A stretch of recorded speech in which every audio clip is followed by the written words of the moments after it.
கிசாவின் பெரும் பிரமிடுக்குள் இருந்த காற்று வெறும் உலர்ந்ததல்ல, அது செத்துப்போனது. 4000 ஆண்டுகளாக பாதுகாக்கப்பட்டு வந்த வரலாற்றின் வெற்றிடம்.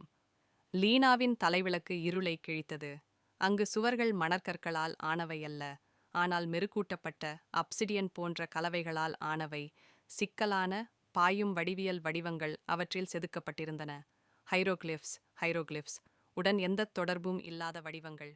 அவள் கைவசம் இருந்த கெய்கர் கவுண்டர் இறங்கியதிலிருந்து அமைதியாக இருந்த ஒன்று திடீரென்று வெறித்தனமாகவும் வேகமாகவும் கிளிக் செய்யத் தொடங்கி பாதுகாப்பான அளவுகளை தாண்டியது.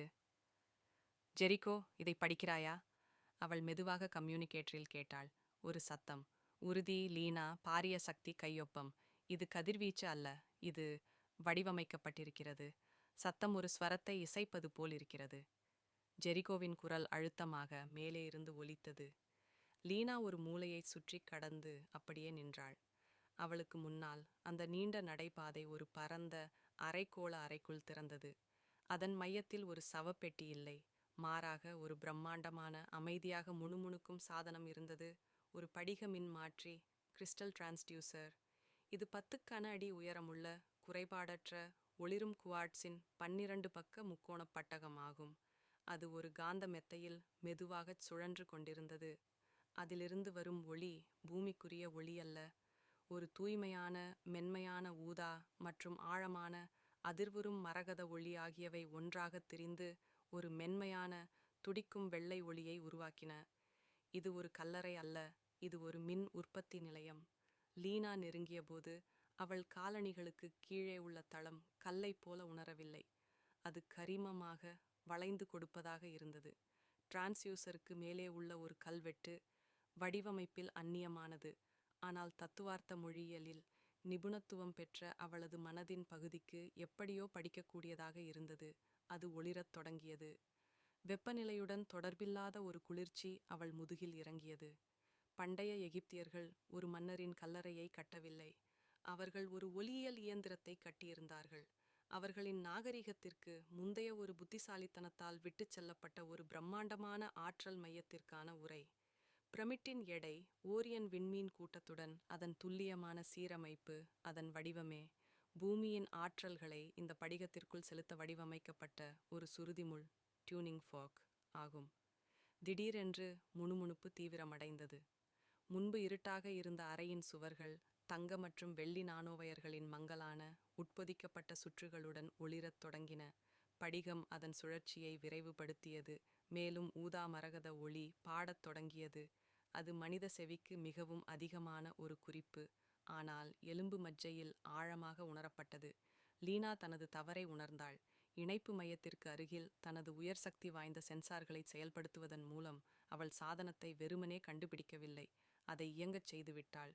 தொலைவில் இருந்த சுவரின் ஒரு பகுதி கரைந்து போனது.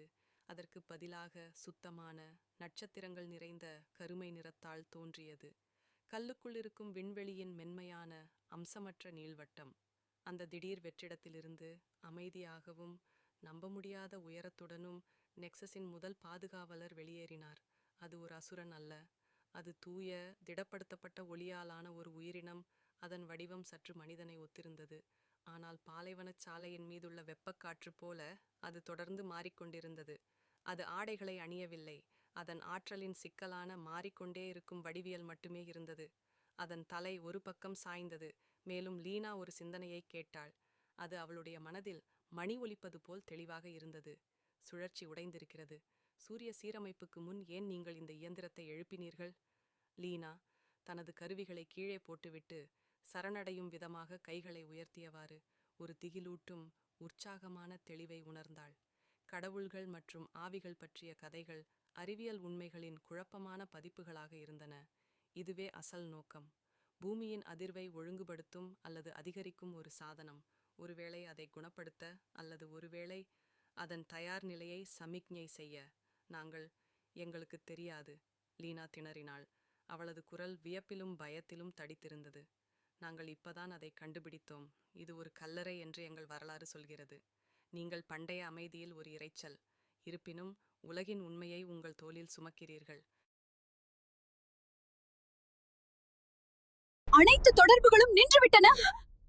உலகம் மூச்சை நிறுத்திவிட்டது போலிருக்கிறது.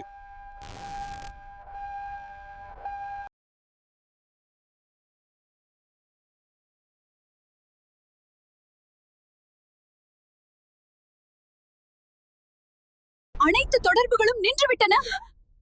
உலகம் மூச்சை நிறுத்திவிட்டது போலிருக்கிறது.